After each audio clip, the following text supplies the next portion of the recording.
boa noite. Eu sei que não tem ninguém vendo ainda, mas boa noite. Vou fazer o procedimento de praxe, dá 3 minutos para chegarem pessoas. Se não chegarem pessoas, vou falar sozinha, porque é assim, oiê, chegou a primeira pessoa. Vou esperar uns 3 minutinhos para ver se chega mais gente. Ah, a primeira pessoa foi embora. Aê, voltou aí, Morgana. E vou esperar um pouquinho para ver se chega mais gente. Se não chegar, a gente já começa a live, né? Porque eu sou uma pessoa bem pontual às vezes. Das vezes eu tento ser bem pontual, mas sempre bom dar uma esperadinha.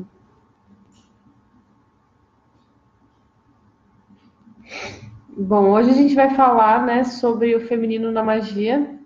O feminino na magia não... Oi, Elmer!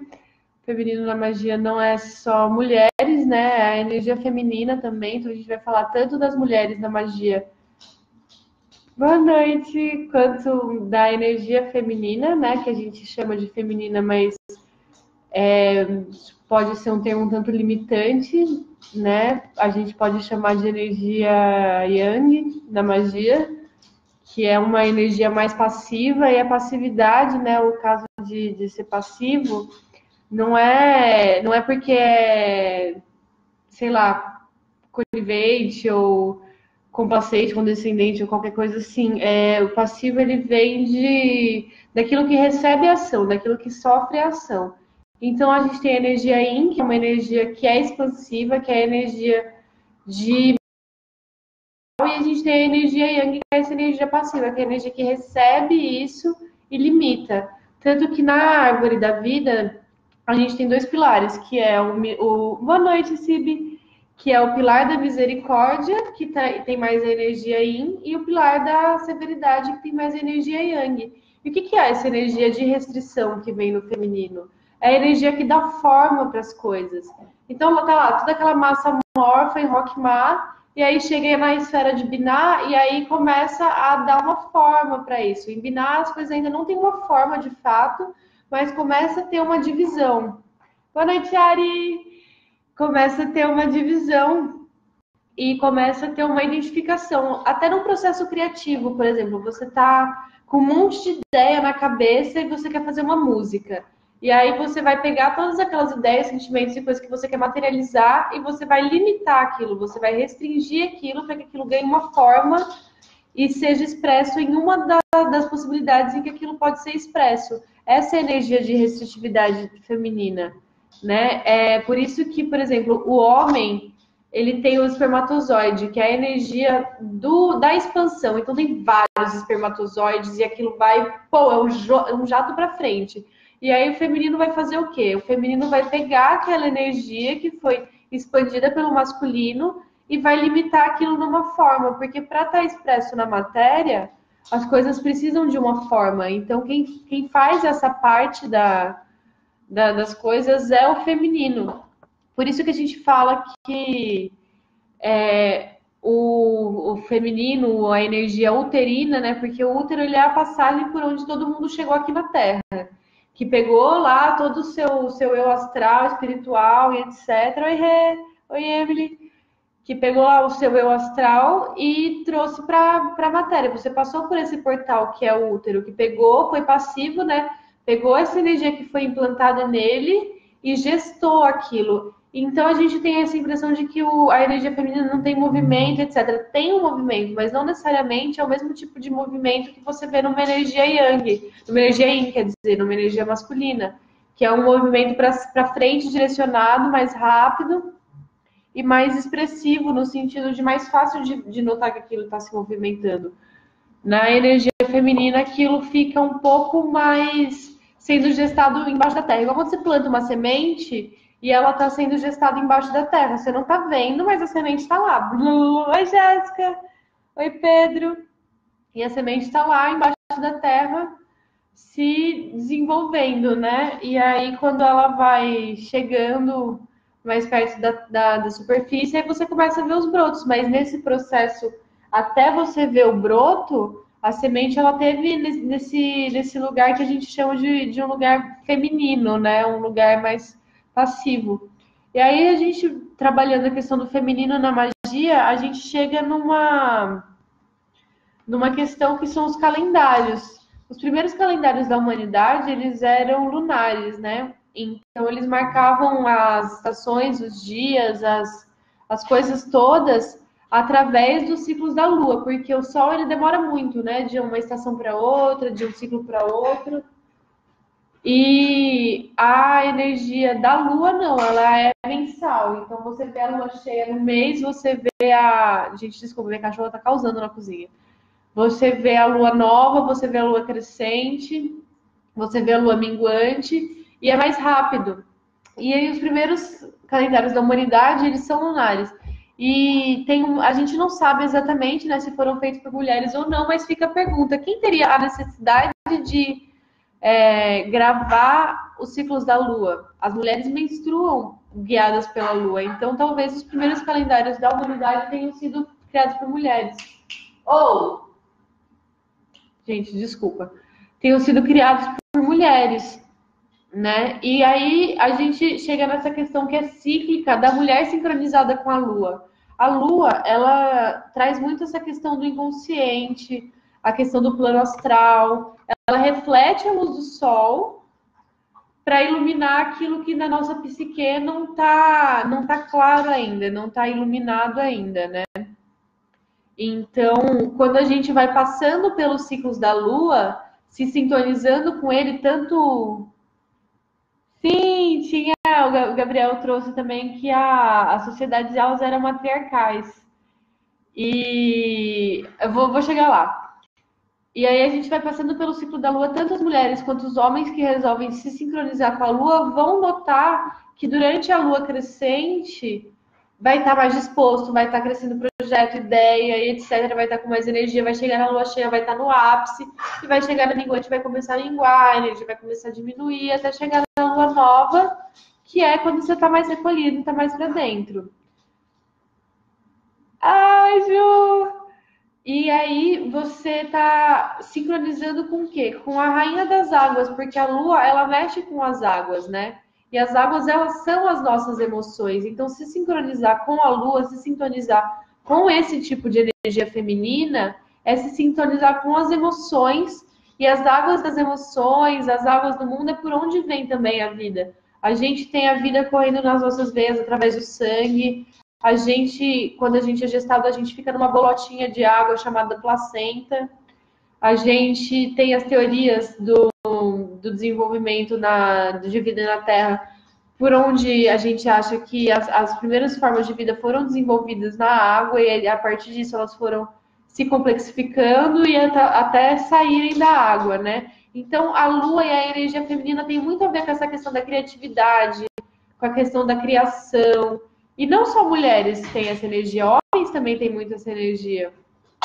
Porque a gente é tipo aquele yin yang do tal, né? Tem aquelas duas energias que ficam lá girando, girando, girando, e tem uma na outra e outra na uma, e a gente tem tudo fundido. Então a gente saiu das eras passadas onde essa divisão era muito, muito certinha, e a gente está agora numa era que é mais difusão mesmo, de integrar o masculino e o feminino dentro de cada um. Então, assim como a gente, como mulher, tem essa facilidade até mais biológica, às vezes, de sincronizar com a Lua, os homens também podem se sintonizar com a Lua e se sintonizar com esse feminino criador, feminino gestador. E não necessariamente a gente precisa chamar isso de energia feminina, a gente pode chamar isso de energia yang, a gente pode chamar isso de ânima, a gente pode chamar isso de várias nomenclaturas que não precisam passar por uma questão sexual, né? Porque a gente atrela feminino a mulher já,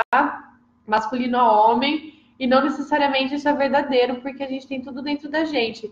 Então a gente vai ter mulheres que não têm útero, que nasceram sem útero, ou que são transexuais e realmente também não têm útero, ou mulheres que tiveram útero retirado e são mulheres e têm tanto essa energia quanto qualquer outra. E a gente vai ter mulheres que nasceram biologicamente mulheres e que desenvolvem mais uma energia yin, que desenvolvem mais uma energia mais masculina, entre aspas, né? E a gente tem que aprender a fluir dentro dessas duas energias.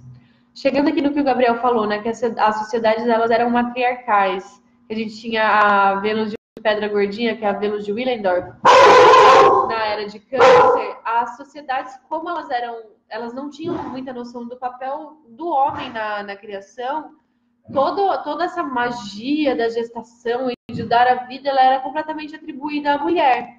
Então, as mulheres elas eram muito cultuadas como símbolo de fertilidade, como símbolo de sacralidade. As mulheres elas alimentavam as crias através dos seios, novamente, né, alimentando através de um líquido.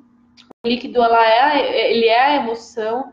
Então, quando a gente está falando de mulher, quando a gente está falando desse tipo de energia feminina, a gente está falando muito de emoção.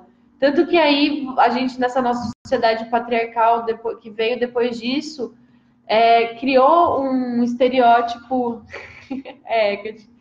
Criou-se um estereótipo de que o que é emocional é fraco, o que é emocional não serve, não presta, mas sem emoção a gente cria o quê na vida? Se a gente não tem investimento emocional naquilo que a gente está fazendo, a gente vai criar o quê? E desde que a gente nasce, desde que a gente é gestado, a gente vem pela água, a gente vem pela emoção. Então é muito importante integrar esse tipo de energia, porque sem essa energia não se cria, sem essa energia não se gesta, né? E aí a gente vem nessas sociedades matriarcais, onde o foco eram as mulheres, elas não funcionavam necessariamente do jeito que esse núcleo de família que a gente compreende hoje em dia funciona, né? Era uma questão mais tribal, de filhos criados de uma maneira um pouco mais coletiva. Chocolate quente pro calor, gente. Calor não, né? Pra dar calor nesse frio. E as sociedades, depois de um tempo, elas começaram a passar por um movimento em que a energia masculina foi mais dominante. Porque primeiro a gente estava lá nas cavernas, naquele ambiente mais uterino, né? Que tinha que se proteger, que tinha que se resguardar de animal, de outros seres humanos, e de realmente prezar por isso. E depois a gente chegou num momento em que a humanidade começou a expandir mais, que é mais essa energia yin. E aí começou a expandir mais, começou a procurar novos territórios, começou a procurar novos rumos, e com isso veio também a questão do patriarcado, que veio subjugando o feminino de uma maneira um tanto desequilibrada e deixando para escanteio. Então, várias características que o masculino ou o patriarcado não aceitavam em si foram relegadas ao feminino. Coisas que às vezes não tem nem sentido, tipo, sei lá, fraqueza ou X. Tudo que você pensa de negativo vem no feminino, nunca vem no masculino. E as mulheres, antigamente, elas eram muito conectadas com essa questão menstrual mesmo, com essa questão do sangue. Não tem como falar de energia feminina na magia sem a gente passar pela questão do sangue menstrual, porque ele era um fluido, e é ainda um fluido muito importante, porque ele é um fluido muito poderoso. Atualmente a gente acha que o sangue menstrual, ele é sujo, né? Que ele é limpeza e que ele é fedido e que, ai meu Deus, eu não quero ver, eu não quero ter contato, descamação do meu útero e nananã. E a gente esquece que o sangue menstrual, ele é extremamente poderoso. Eu não lembro o nome da autora, mas acho que é Luísa alguma coisa. O nome do livro é Dragon Time Magic, Dragon Time Magic and the Mysteries of Menstruation. Isso. E ela correlaciona o período menstrual da mulher. A violência é essencialmente masculina, porque a violência ela traz essa questão da expansividade, né? Mas a violência na nossa sociedade atual, ela não é vista de maneira tão negativa quanto algumas qualidades que são atreladas ao feminino, né? Mas enfim, voltando para o sangue. A gente tem essa questão bem moralista em relação ao sangue menstrual, de que é sujo. Oi, Dani. E a gente esquece que o sangue menstrual ele veio para gerar uma vida. Ele é o seu útero que se revestiu com o melhor sangue que você tem, cheio de células pluripotentes, de células que têm um potencial de regeneração, de proliferação gigantescos, que estão ali para gestar um ser humano. Né? Então, quando você está menstruando e você está Obrigada, David, pelo comentário, já vou chegar lá. E você tá nesse período, você tá com um potencial criativo muito grande saindo de você. Então, a gente tem como um costume que vem das mulheres mais antigas, o costume de devolver esse sangue para a terra, como sendo um gesto de devolver a sua fertilidade para a terra e com isso plantar os nossos desejos, né? Porque assim como o sangue ele tá fazendo esse processo de limpeza do seu ciclo menstrual, ele está também trazendo toda essa energia de geração e de vida. Então, quando a gente devolve esse sangue para a terra, é como se a gente estivesse plantando a semente do novo ser que a gente vai ser nesse novo ciclo, daquilo que a gente quer acessar, daquilo que a gente quer criar. Então, antigamente, muitas sacerdotisas e em diversas culturas utilizavam o sangue menstrual dentro de práticas mágicas, tanto para unir o coven, porque o sangue menstrual ele cria um laço muito forte. Tem várias simpatias que você usa sangue menstrual, pinga no café, enfia um bife na buceta com, desculpa gente, com a menstruação lá e etc, para dar pro marido, X coisa. Enfim, não façam isso, não é legal, vai te atrelar umas coisas bem chatas, enfim. Sem ser moralista, se quiser fazer, mete bala, né? Mas eu não boto fé nenhuma. E porque ele tem essa capacidade, essa potencialidade muito grande de criar coisas, de criar laços, de criar vínculos. E ele é muito relacionado, eu estava falando daquela autora do Dragon Time Magic, ao tempo antes do tempo, né? Ao caos primordial, ao dragão, à energia do dragão, que é a energia de Tiamat, por exemplo, que é esse corpo de onde vem essa ordem solar, pega esse corpo e modela para que seja o cosmo como a gente conhece. E aí vem a questão de Marduk matando o dragão, que é se apoderando desse potencial criativo todo da mulher para dar um direcionamento para aquilo, entende?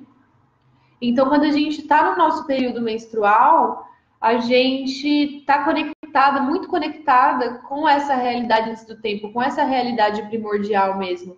E aí chega o que o David falou da intuição e da fertilidade como energias femininas. Por que a intuição ela é uma energia feminina? Porque ela está muito associada a isso, né? Que eu falei desse tempo antes do tempo, e a questão lunar mesmo, que a lua ela traz muito a questão da intuição. E isso é uma característica feminina, mas não é só mulher que tem homens que têm a intuição afiadíssimas, né? E essa energia lunar, que é o de ver no escuro, é o de acessar as emoções, porque a intuição ela chega muito pela emoção, ela chega muito por esse viés. Então, quando a gente acessa isso, quando a gente acessa esse canal aquífero do ser, né, esse canal emocional, a gente começa a captar as correntes. É tipo várias correntes de água que tem dentro de um oceano, a gente está dentro de um puta oceanão de energia. E a gente começa a sintonizar e captar tudo isso através das nossas emoções. Então fica aquele uma afliçãozinha, não sei, alguma coisa ali tá pegando e tal, que a gente vai desenvolvendo esse vínculo mesmo com esse tipo de energia. E aí, voltando para a questão menstrual, para as mulheres que não têm útero, para as mulheres transexuais que querem se conectar com esse arquétipo da menstruação, você pode, por exemplo, escolher uma fase da lua em que você gostaria de menstruar. Sim, infelizmente. Você pode escolher uma fase da lua em que você gostaria de menstruar e fazer libações de vinho, fazer libações de suco de beterraba. E aí, então, a partir disso, se conectar com os processos de crescimento da sua energia, de ápice da sua energia e de decrescer a sua energia em sincronia com a lua que você escolher para trabalhar esse tipo de coisa, sabe? E aí você, dentro disso, acessa essas energias que são menstruais, né? Os homens, igual a Gabi falou, eles não são, na sociedade atual, treinados para acessar esse lado feminino. Eles são treinados e educados exatamente para negar esse lado feminino, negar o lado das emoções, negar o lado da passividade, a passividade como aquilo que eu disse mais cedo, não da passividade do aceita qualquer coisa ou etc, mas a passividade no sentido criacional da coisa, no sentido de menos atividade externa e mais uma atividade interna, inconsciente, em outros níveis da psique.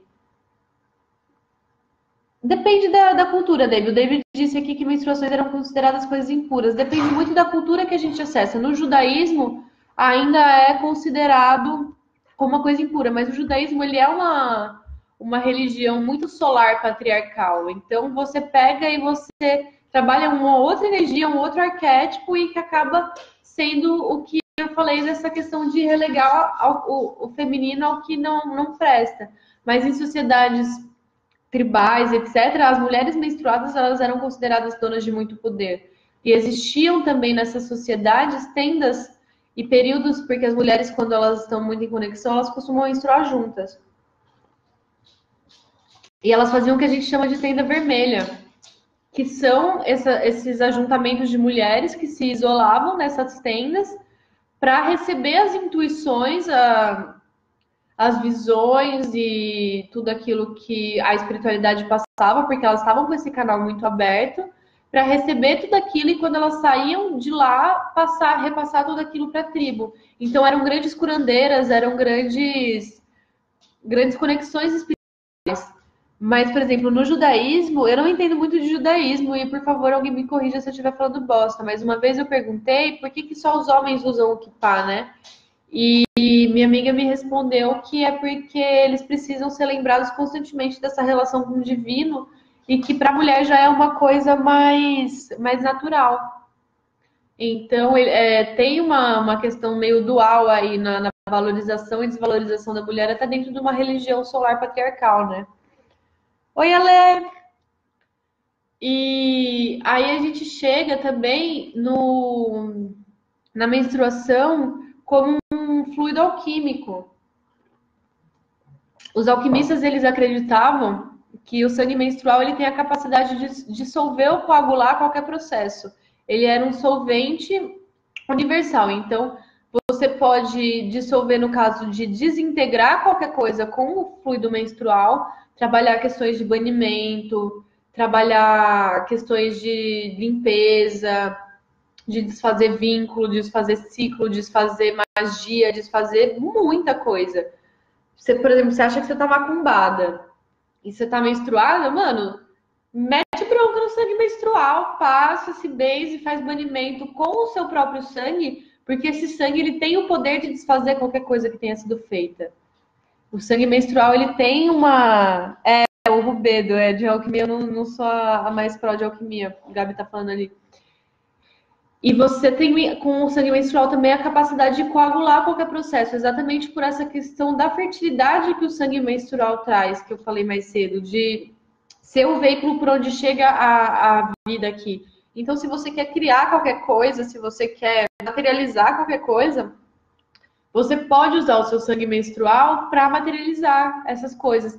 E para quem não menstrua, você pode consagrar um vinho, consagrar um fluido vermelho, uma água com corante, para utilizar dessa maneira, por exemplo, né? Junto com aquela questão de sincronizar o seu ciclo menstrual com a lua que você escolher, e aí então, trabalhando esse arquétipo e trabalhando esse tipo de energia, você utilizar aquele líquido para criar alguma coisa ou para dissolver alguma outra coisa, né? Dentro das tradições tântricas, até o Kenneth Grant fala um tanto disso no Renascer da Magia e no Aleister Crowley e o Deus Oculto, que foram os que eu li até agora, sobre a questão do uso dos fluidos das sacerdotisas,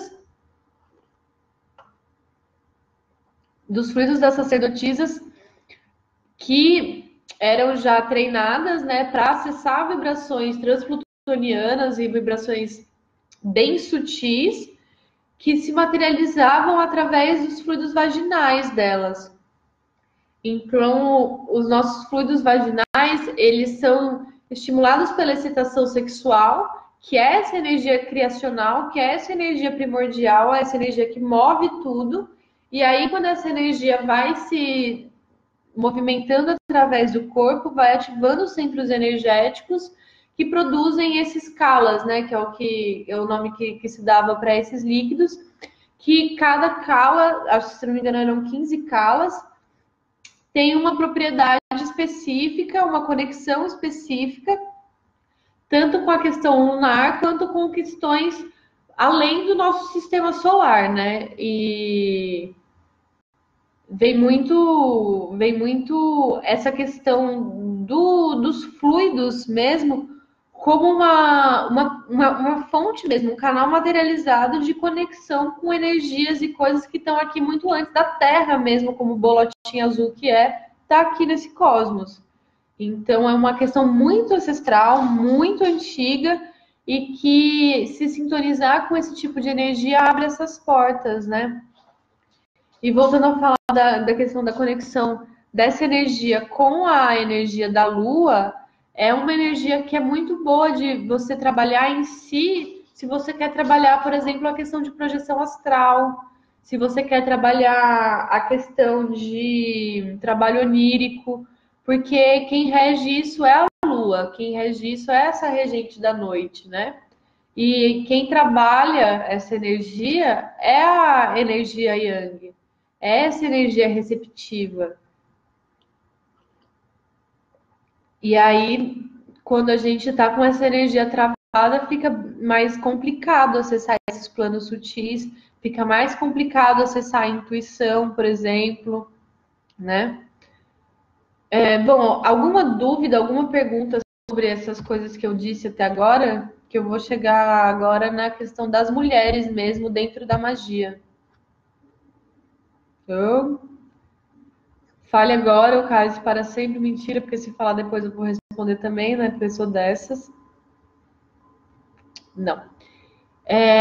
Vindo para a questão das mulheres na magia, né? As mulheres com todo esse potencial mágico e criativo que tinham, elas eram muito respeitadas e elas eram também muito temidas. E por serem muito temidas, elas sofreram muito com a questão da supressão do paganismo, da bruxaria, das tradições nativas, das tradições do campo mesmo, né? Tanto numa questão meio xamânica, quanto numa questão mais agrícola mesmo. Feijão!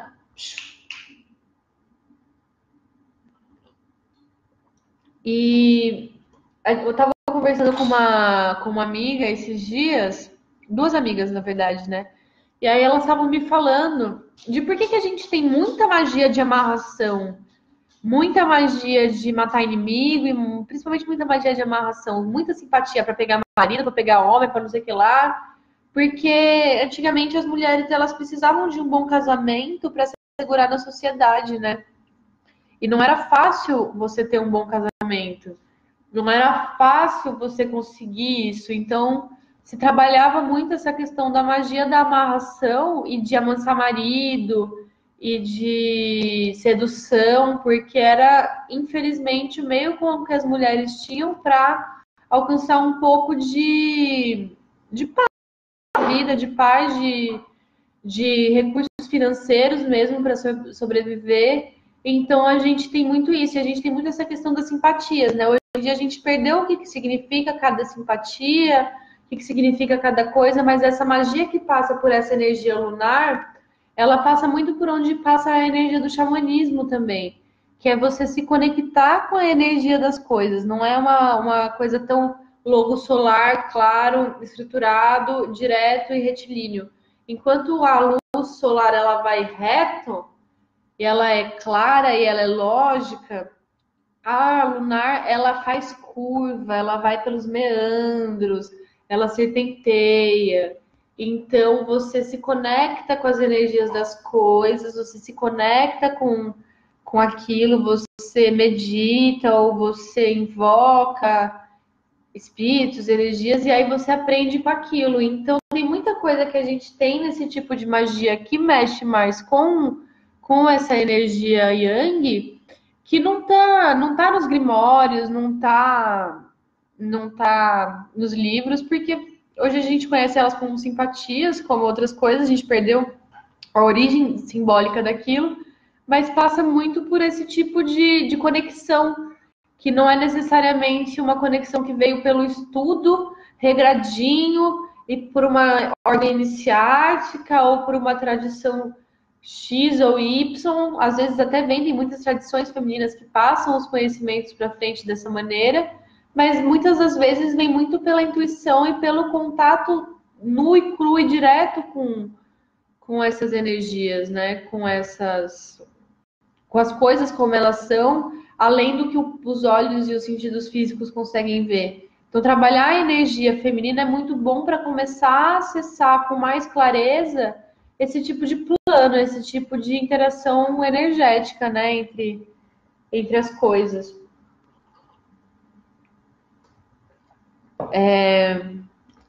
Deixa eu pensar, o que mais vocês querem saber sobre feminino na magia? A pessoa que faz a live esquece de fazer pauta e esquece metade das coisas que quer falar, então, desculpa, gente. Bom, já que ninguém se pronunciou, eu vou falando, né? Uma coisa que eu acho muito importante de frisar. E as fases da deusa, verdade. Tá, vamos lá. A gente tem as deusas, né? E as deusas, elas trabalham. Oi, Júlia. Elas trabalham com esses arquétipos que são relacionados à lua. Não somente a lua, né? Tem muitas deusas que trabalham outro tipo de arquétipo. Tem deusa que trabalha arquétipo do sol, sabe? Uma coisa não é só uma coisa e outra coisa não é só outra coisa. Tem o yin e o yang aí e tá tudo contido em tudo. Mas a gente tem as questões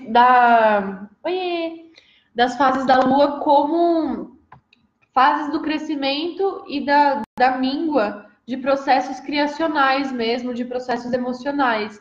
Então a gente tem a deusa no seu momento donzela, que é a deusa que trabalha em sincronia com o momento da lua, que é a fase da lua crescente, que é aquilo da expansão, do se bastar, da fertilidade e do potencial de crescer, daquilo que está no começo do seu crescimento, que está no começo do seu desenvolvimento e que não depende do outro, não depende do masculino, não depende do externo, que é o arquétipo da Virgem, é um arquétipo que a Artemis trabalha, é um arquétipo que as Amazonas trabalham muito, que é essa fase da lua crescente e que na nossa vida a gente pode usar essa fase da lua, por exemplo, quando a gente está querendo impulsionar o crescimento de um negócio, quando a gente está querendo impulsionar um crescimento de prosperidade, quando a gente está querendo impulsionar um crescimento emocional, um crescimento numa relação, o crescimento de alguma maneira, né? Então a gente pode trabalhar arquétipos da deusa e da lua que são relacionados à lua crescente. E aí a gente chega então na lua cheia, que é o arquétipo da mãe, né? A lua, aquela bolotinha, ela tá grávida, ela tá no pleno potencial, na sua plena luz, ela tá linda lá no céu, é o astro-rei da noite.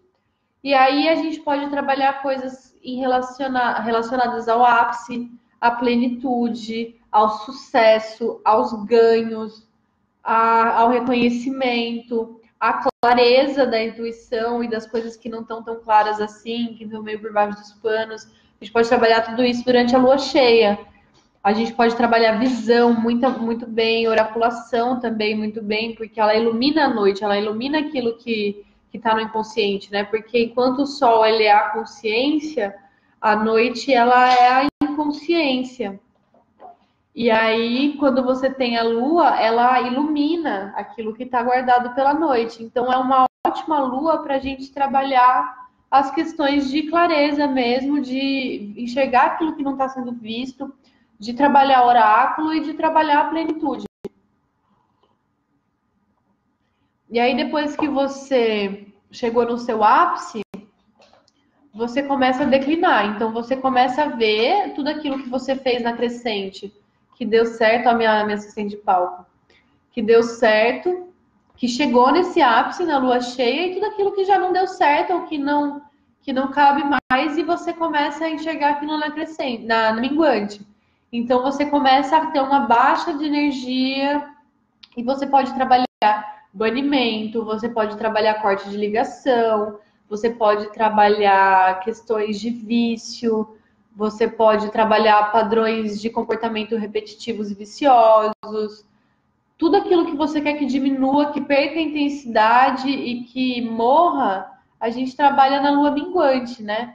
Enquanto a gente tem arquétipos de lua cheia que são de fertilidade, Deméter, a Vênus de Willendorf, as deusas grávidas, as deusas mães, a gente tem os arquétipos de lua minguante que já vem com aquela questão mais da foice, da mulher anciã, do recolhimento, da sabedoria que você pega depois de ter passado por esse ciclo. E aí a gente chega no arquétipo da lua negra / lua nova, que é quando não tem lua no céu, que também é uma ótima data para trabalhar a oraculação. Por quê? Porque você vai treinar a visão daquilo que está realmente lá embaixo, por baixo dos panos, bem lá no inconsciente. E aí você vai acessar umas camadas que são um tanto mais profundas. E também é uma ótima lua para trabalhar banimento.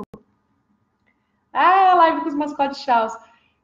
Por que ela é boa para trabalhar com banimento, a lua nova? Porque nessa fase você está realmente no escuro, você está trabalhando esse arquétipo ancião, esse arquétipo bem antes do tempo e dos ciclos, e o arquétipo da morte mesmo, porque enquanto foi minguando na lua minguante, a hora que chega na lua negra, o negócio já morreu. É o arquétipo da morte mesmo, da decomposição, e aí a decomposição que vai ser usado como matéria para o próximo ciclo.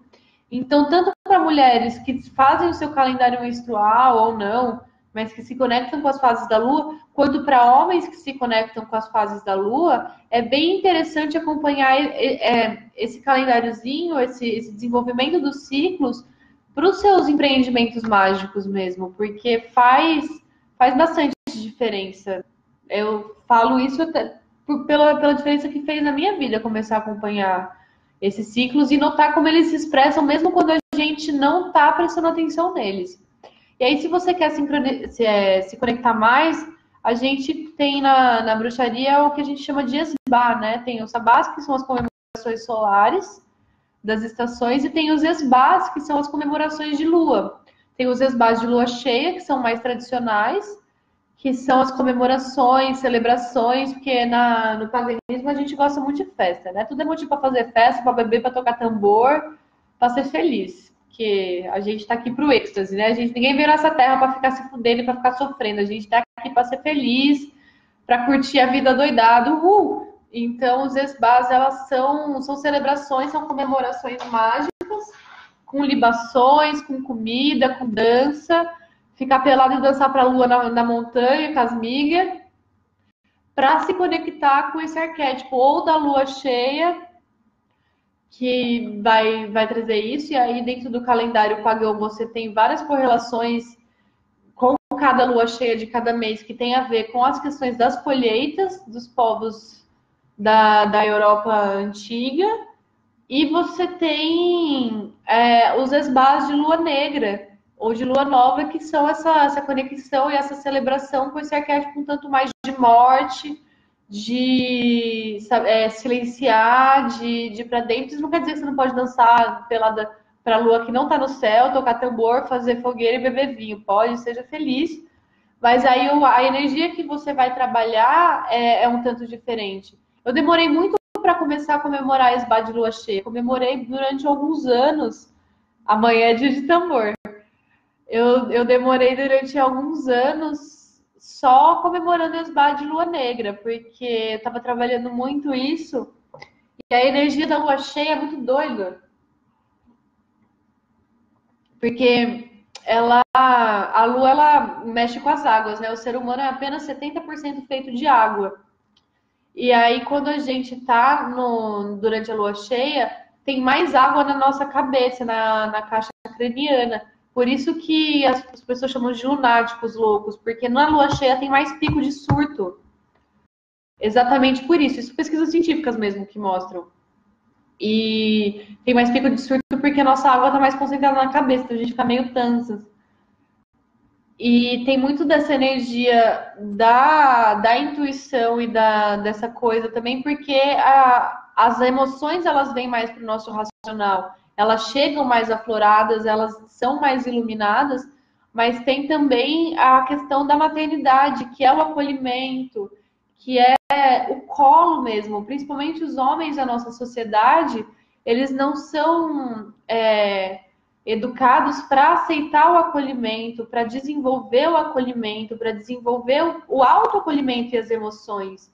Então, muitas vezes, aquilo que é sentido é reprimido, ele é levado para o inconsciente, porque você não pode ter a brecha de ser frágil, ou de ter emoção, ou de chorar, ou de se emocionar com alguma coisa.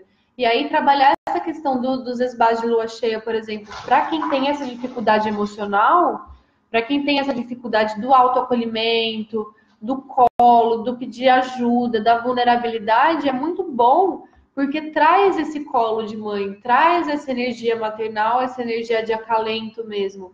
Então é bem interessante trabalhar na lua cheia essa questão realmente dos bloqueios e das travas emocionais que a gente acaba desenvolvendo, às vezes até por questões de traumas de infância ou adolescência, em que a gente não pôde ser frágil, a gente não pôde ser vulnerável por causa das circunstâncias que nos cercavam, e agora já pode, né? As circunstâncias mudaram, a vida mudou, a sociedade mudou, e trabalhar isso na lua cheia é muito interessante, porque vem bastante para a consciência, a gente está cheio das nossas águas, a gente está lotado de emoção, para conseguir acessar elas e conseguir curar elas com afeto, com carinho, com amor. A Júlia perguntou se os esbates de lua negra trabalham a sombra. É exatamente isso. Trabalha o que está lá no inconsciente, trabalha as questões da restritividade, de segurar a foice na própria mão, ir lá e ceifar aquilo que não serve mais. Trabalha as questões do feminino mais selvagem mesmo, dessa questão da insubmissividade, Lilith, Hecate, Kali, são arquétipos que são dessa mulher selvagem, que é essa força incontrolável da natureza. Todo mundo tem muito medo daquelas mulheres muito doidas, incontrolável, porque sabe a força que tem. E aí, para trabalhar isso, para trabalhar, tirar essas amarras sociais, para trabalhar, tirar os medos, tirar os véus da ilusão e etc., é muito bom trabalhar a esbá de lua negra mesmo, trabalhar os arquétipos das deusas negras. Ah, Yonieg, boa sorte com os Yonieg. A Júlia trouxe essa questão dos Yoniegs, né? Os Yoniegs são uma medicina que a gente trabalha, se eu não me engano, elas são do xamanismo mexicano. Não sei muito bem exatamente a origem, mas são ovinhos de pedras variadas, né? Cada pedra trabalha um tipo de energia que se introduz no canal vaginal para trabalhar as questões de útero, né?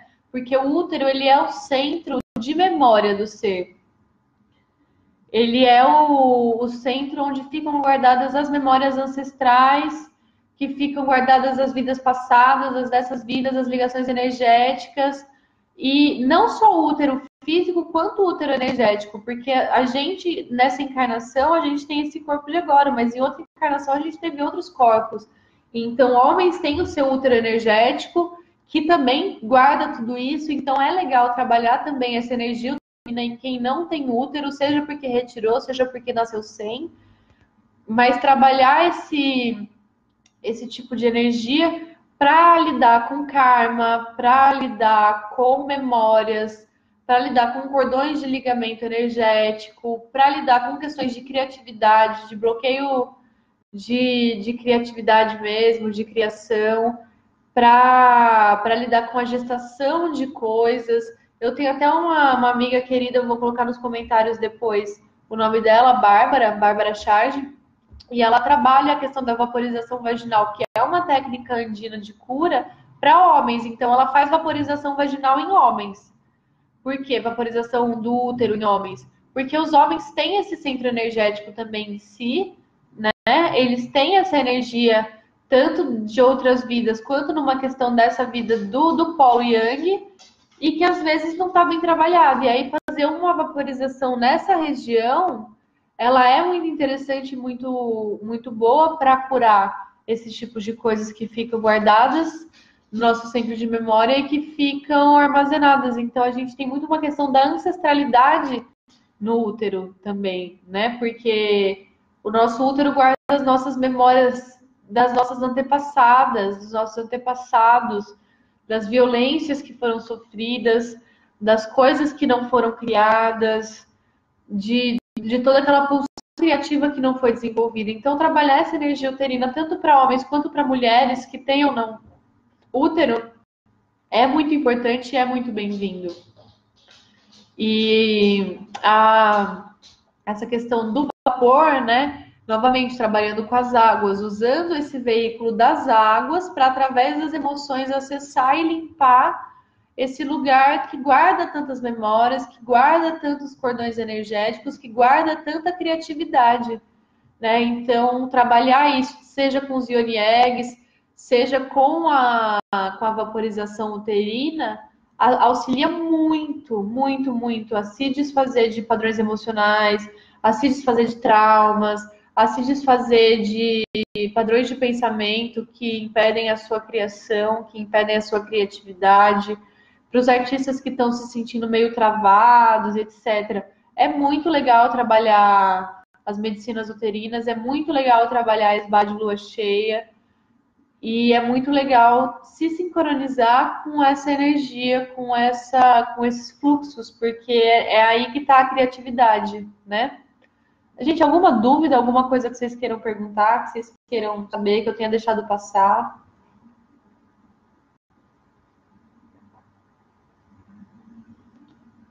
Meu copinho de diva.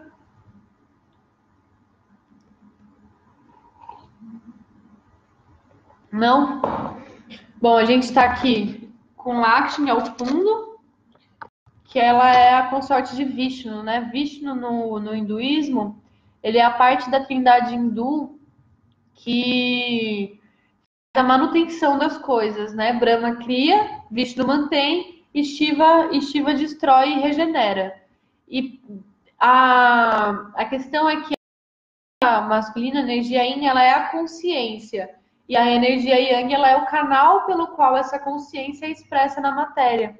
E aí Lakshmi, por ela ser a consorte da parte da consciência divina, que trabalha a manutenção dos recursos, a manutenção da ordem, ela é a deusa da prosperidade, ela é a deusa do lar, o lugar de culto dela é a cozinha, que é onde se alimentam as pessoas, que é por onde a gente diz que passa a prosperidade da casa.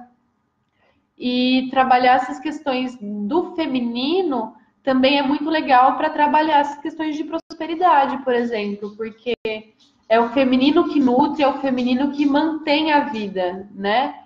O sol ele vem e mantém a vida com a energia solar, mas no começo é o leite que amamenta,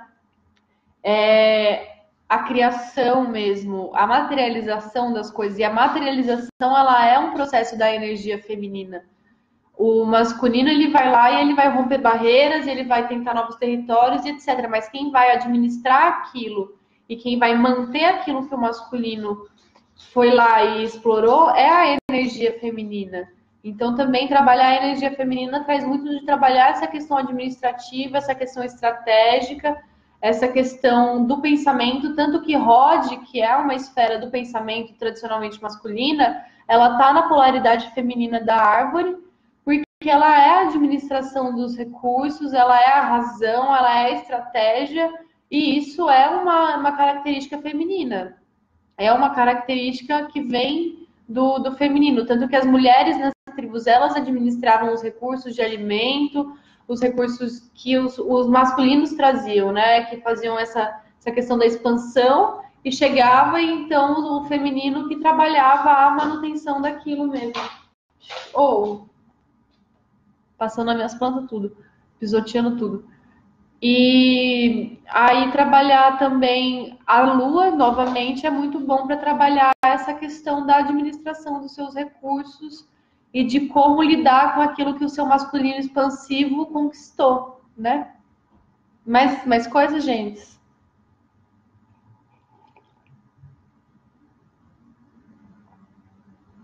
Ah, uma coisa legal. Eu falei um tanto de menstruação e lua, Mas eu não deixei claro aqui que, por exemplo, a gente tem a lua negra e a lua cheia e a lua crescente, a lua minguante, que estão lá no céu. Mas dentro das nossas fases interiores, enquanto mulheres, tanto as mulheres cis quanto as mulheres trans, a gente tem as nossas fases da lua em... Ah, foi mal, eu troquei a live inteira do yin e do yang. Graças, Gabi. E a gente tem dentro das nossas fases a lua interior. Então, quando a gente está menstruando, quando a gente escolhe o período que a gente vai simbolizar essa menstruação, a gente está trabalhando a nossa lua negra interna, que é o período da morte, da decomposição, da introspecção. E quando a gente está no nosso período de ovulação, no período que a gente escolhe trabalhar esse arquétipo da ovulação, a gente está na nossa fase da lua cheia. Então, tem a lua que está no céu e a lua que está dentro de nós. Então, você não precisa necessariamente menstruar na lua negra para estar sincronizada com a lua. Mas aí você vai notar que a sua menstruação ou o jeito com que você escolhe menstruar ou representar a sua menstruação numa determinada lua vai dizer muito do processo em que você está passando. Então, eu, por exemplo, quando eu estou menstruando numa lua crescente, é porque eu estou trabalhando questões referentes à minha expansão. Então, o meu inconsciente, o meu processo de morte e de decomposição, ele está muito atrelado aos meus processos criacionais. Então, a libertação de ciclos que impedem o meu crescimento e a minha expansão. Quando eu estou menstruando na cheia, por exemplo, ou quando se escolhe sincronizar a menstruação simbólica com a cheia, é a questão de trabalhar a sua lua negra interna com a lua cheia externa e de você pegar e lidar com os seus processos inconscientes em relação ao auge, em relação à plenitude, em relação à expansão, ao cuidado, à nutrição. Então, tem muito a ver a relação que a nossa lua interna tem com a fase da lua que o nosso sangue desce, ou que a gente escolhe fazer com que ele venha. Né? Então, para quem não menstrua e deseja escolher uma fase da lua para menstruar, por exemplo, você pode parar para pensar, meditar em que aspecto você está precisando trabalhar o seu inconsciente. Em que aspecto você está precisando trabalhar a sua plenitude? Para daí você escolher qual fase da lua você vai simbolizar a sua menstruação. Em qual fase da lua você vai simbolizar a sua ovulação. Para que você trabalhe também sincronizada com aquilo, os seus arquétipos interiores. Dani, eu falei um pouco da crescente e da nova, mas a crescente ela é a lua que trabalha a expansão, que trabalha o crescimento daquilo que foi plantado, que trabalha o desenvolvimento, que trabalha realmente o crescimento mesmo, como diz o nome. E a lua nova, ela é a falta da lua no céu, então ela é o escuro total durante a noite, né? E aí no escuro a gente trabalha muito questões inconscientes, daquilo que está bem na nossa sombra mesmo, e a sombra não como aspecto negativo, mas como aspecto inconsciente, e trabalha muito a decomposição já, aquilo velho que morreu na minguante e que se decompõe para então virar alguma outra coisa. Então, na lua nova, a gente também tem a questão de a água, ela tá nas raízes das plantas, ela tá na ancestralidade. Então, é uma lua muito boa para trabalhar questões de ancestralidade, para trabalhar questões de vidas passadas. E é uma lua muito boa para plantar novos projetos, plantar aquilo que é novo, porque a lua nova e a lua negra, né, elas são a mesma lua. E é planta, é quando você inicia, você termina e ao mesmo tempo você inicia, porque a vida e a morte elas são um portal uno. Tudo aquilo que morre se inicia para uma nova vida, e tudo aquilo que vive se morre, que se inicia, está morrendo para uma vida antiga. Então a morte e a vida elas são indissociáveis e elas se cruzam nesse aspecto da lua nova, da lua negra, né? É isso sobre a lua crescente, a lua nova. O Gabi falou que o Yin é feminino e o Yang é masculino. Eu errei a live inteira. Vocês perdoem a tia Griso pelos erros. Tá? Inverte tudo que eu falei de Yin e Yang. E É isso, pardon, galera. Se ninguém tiver nenhuma dúvida, alguma coisa que queira saber, além da ou que acabou de falar, a gente pode encerrar já a live, que eu acho que é isso. Eu vou deixar aqui nos comentários algumas indicações de livros para trabalhar a questão do feminino. Vou deixar a indicação da Babi, que é a terapeuta que eu falei que trabalha as questões uterinas em homens e mulheres, que faz as terapias uterinas para além da questão do seu gênero biológico. É Hecate, com certeza. Cachorro latindo é Hecate. Hecate!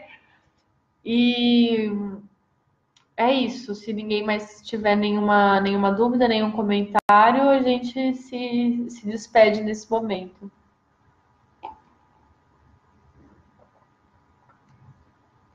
Vou deixar.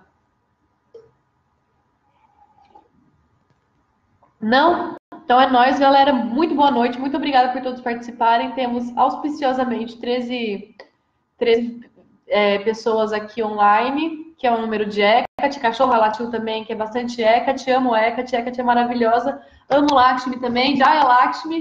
E muitos beijos para todos vocês. A gente está na lua crescente. Aproveitem para fazer o crescimento de vocês, o crescimento dos projetos de vocês, a expansão, entender onde é que vocês estão se expandindo, para botar gás, para botar fogo nisso aí, para chegar na lua cheia bruxão e bruxona. E é isso aí.